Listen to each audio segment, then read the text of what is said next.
Okay, here's the continuation of the notes from yesterday. When we go to simplify this rational expression here, the first place that we're going to want to start is we're going to want to simplify the radical as best we can. So what we're going to do is we're going to look for any perfect squares that are inside the radical. If I was to break down or factor 162, you can see the factors are 2, 9, and 9. So 9 is the perfect square, or I should say 81 is the perfect square that would come out. So the square root of 81, is 9, and then we're left with the 2 inside the radical. Well, how does that play out here? We now have this expression 18 plus or minus. We now have this expression 18 plus or minus 9 root 2 divided by 3. And essentially what's happening here is we have fractions that are being added or subtracted together. So if I was to break this out, I could say it's 18 divided by 3 plus or minus 9 root 2 divided by 3. And remember, when you're adding or subtracting fractions, you can add and subtract the numerators, and the denominator would then stay the same as 3. So I can simplify this here. 18 divided by 3 gives me 6, plus or minus 9 divided by 3 gives me 3. So my solution would be 6 plus or minus 3 root 2. On the next example here again, we're going to focus on the radical. I'm going to simplify the square root of 28. If I factor 28, I get 7 times 2 times 2. Can I help if I use this? I get 7 times 2 times 2.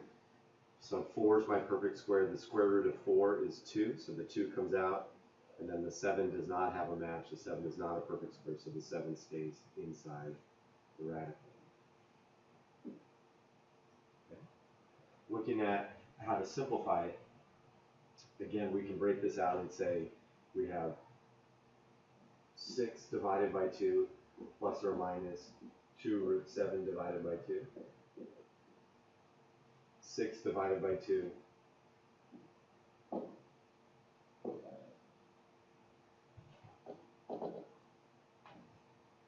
we have 6 divided by 2 is 3. 2 divided by 2 is 1.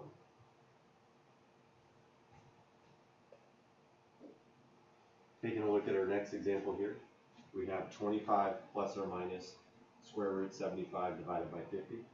Again, we're going to want to simplify the radical as best we can.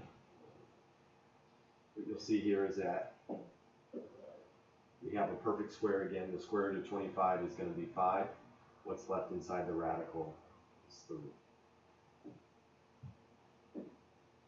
Coming back over to the problem, once I have the radical simplified, I now have this expression 25 plus or minus 5 root 3 over 50, and I'm going to try and simplify that rational expression. So my solution would be 5 plus or minus root 3 over 10, or 1/2 plus or minus root 3 over 10. Again, where that's coming from is that I can separate out these fractions. So I can say 25 divided by 50 plus or minus 5 root 3 divided by 50. 25 divided by 50, this simplifies to 1/2, and then 5 goes into both 5 and 50, so this would be 1.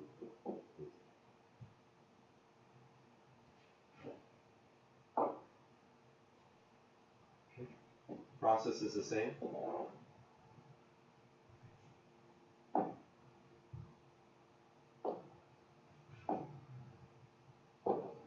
the process is the same. We start here with the radical. You can see over here, I'm going to simplify the radical expression.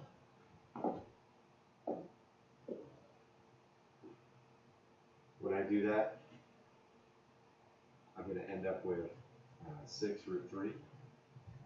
So when I come over here and I simplify, I end up with 5 plus or minus root 3. Remember,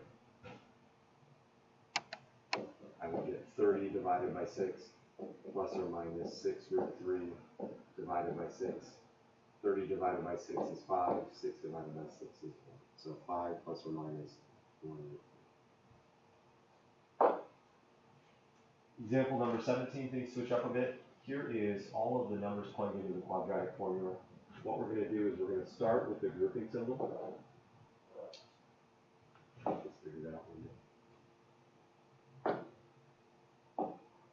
So we're going to start with the grouping symbol. So we're going to do everything inside the radical first. And then what we're going to do is we're going to view this fraction bar here as another grouping symbol. So we're going to do everything on the top, then we're going to go back and do everything on the bottom, and then the last thing we'll do is we'll divide the two. So again, when you're working inside the radical, our order of operations are do any grouping symbols, then we'll do any exponents, multiplication or division, whatever comes first, we're doing these left to right. And then addition or subtraction, again, we're going to use in order from left to right. So as I simplify here, what do I get?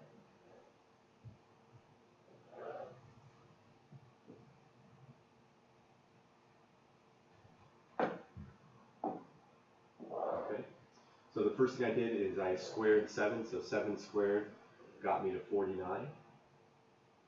And then I'm going to multiply before I subtract it. So I'm going to multiply 4. And you can even say the sign stays with it. So negative 4 times 1 times negative 18. And all of that would give me positive 72. Okay. So this radical, everything is still underneath the radical.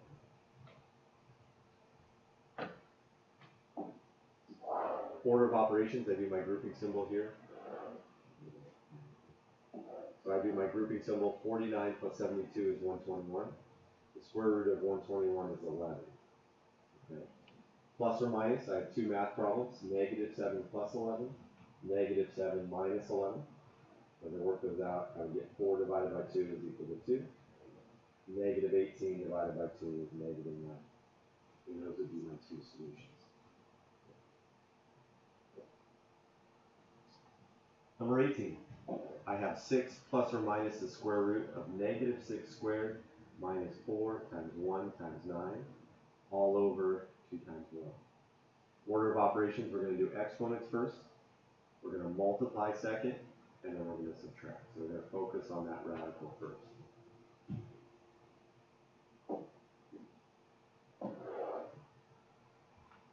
Okay. Keep in mind everything in here is under the radical still.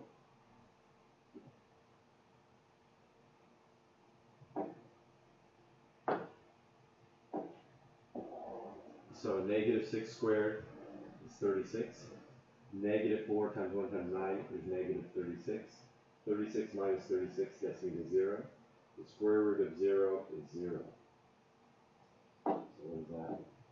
That means I have 6 plus or minus 0 divided by 2. If I add 0 or subtract 0, it doesn't change the value, so I just end up with 6 divided by 2, which gets me to 2. Okay, 19. Here are the solutions for 19. You can pause it and try it on your own.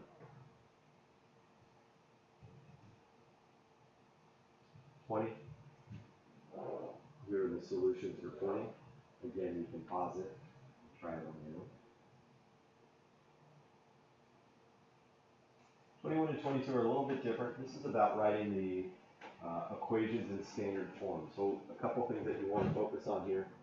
One is that you want to get all the terms. You want to get all the terms to one side or the left side of the equal sign.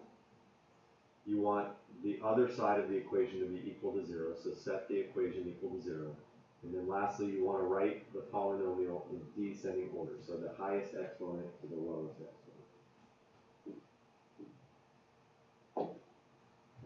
So for example, if I'm given this equation here, what I'm going to want to focus on is getting everything to one side of the equal sign. So what I'm going to do is I'm going to manipulate the equation. Okay. So if I want to get everything to one side, if I want the x squared term, you always want to keep the x squared term positive. So if this is 4x squared, I'm going to move everything over to this side. So if they're adding 3, I'm going to subtract 3 to both sides. If they have positive 5x, I'm going to subtract 5x from both sides. When I do that, I end up with 4x squared negative 11 and negative 5x. And then the only thing you want to do here is you want to make sure that your equation is written in descending order. So the x squared goes first, and then the x, and then the negative below. Our second example here, 2 minus 3x plus 4x squared equals 7 minus x squared plus 6. If you want to pause it and try it, go ahead. Again, the solution. What we want to do is we want to end up with positive x squareds. So what I'm going to do is I'm going to move the negative x squared to the other side to get 5x squared. 7x minus 7x. Whenever I do to one side, I do to the other. If it's positive 6, I subtract 6. Whatever I do to one side, I do to the other. Okay. And again, you want to rewrite this in descending order. So x squared goes first. So that's where the 5x squared comes from. Negative 10x, negative 10x, and then lastly the sign stays with it. Negative 4, negative 10. All the while the equation is set to 0. Okay, I think that's enough to get you through the homework.